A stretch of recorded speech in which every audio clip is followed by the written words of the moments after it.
আমি আপনাদেরকে খোলা করে জিজ্ঞেস করতে চাই, এই মসজিদে ইমামতি করা আমার কোন জরুরি না। আমার মুসল্লিরা যদি আমাকে না চায়, একদিনও থাকতে রাজি না। আপনারা কি চান যে আমি মসজিদ ছেড়ে চলে যাই? কে কে চান? কে কে চান হাত উঠান। না না, আমি থাকবো না, এটা কে কে চান? এই মসজিদে থাকবো না।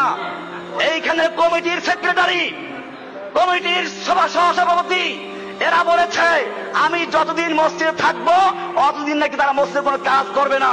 মসজিদের 7.5 লাখ টাকা উঠে দিয়েছে এখানে। মসজিদের দোতলার আড়াই তলা 3.5 তলার কাজ হয়ে রয়েছে ছাদ করার জন্য, ছাদ করে নাই তারা। আর তারা বারবার আমাকে বাদ দেওয়ার জন্য, আমাকে মসজিদে খেদানোর জন্য বিভিন্ন চক্রান্ত, বিভিন্ন ষড়যন্ত্র লিপ্ত আছে। শুক্রবারে যখন আমরা মসজিদে কাতার বাড়াই তখন অনেকের কষ্ট হয়ে যায়, আর বাস্তবেও কষ্ট হয়, জুতার বাক্সে সেজদা করতে হয়। অনেকে বলে এটা। এখন এটা কি দোষটা কি আমার না যেই কমিটি মসজিদের টাকা উঠে দেওয়ার 1 বছর আগে, তারপরেও মসজিদের কাজ না করে ইমাম সাহেবকে খেলাবার জন্য, ইমামকে বাদ দেওয়ার জন্য, যে ইমাম তাদের গোলামি করে না, যে ইমাম তাদের কথাবার্তা উঠা বসা করে না, যে ইমাম তাদেরকে তোয়াজ করে না, যে ইমাম তাদের বাসায় গিয়ে ধর্ণা দেয় না, এই কারণে ইমামকে বাদ দিতে চায় অমুসলমান জাতি। আমি জিজ্ঞেস করতে চাই, সেই কমিটি তোমরা মানো কিনা?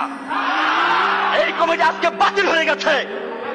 আজিজুর রহমানের কমিটি, সেক্রেটারি আজিজুর রহমানের কমিটি বাতিল হয়ে গেছে মসজিদের জনগণের রায় দিয়ে। সুতরাং আমি পরিষ্কার বলতে চাই, নতুন কমিটি করে এই মসজিদের বাকি কাজ করার জন্য আমরা তৈরি আছি ইনশাআল্লাহ। আমার ভাইয়েরা, আমি কোন কমিটির গোলামি করি না, কোন কমিটির মুসল্লি ইমামতি করি না। ইমামতি করি মুসল্লিদের। আমার মুসল্লি যতদিন পর্যন্ত আমাকে চাবে অতদিন পর্যন্ত আমি থাকবো। আর যদি আমার মুসল্লিরা বলে না আপনাকে এখন আর দরকার নেই, আমি সেদিন আসসালামু আলাইকুম বলে চলে যাবে, 1 মুহূর্ত থাকবো না ইনশাআল্লাহ।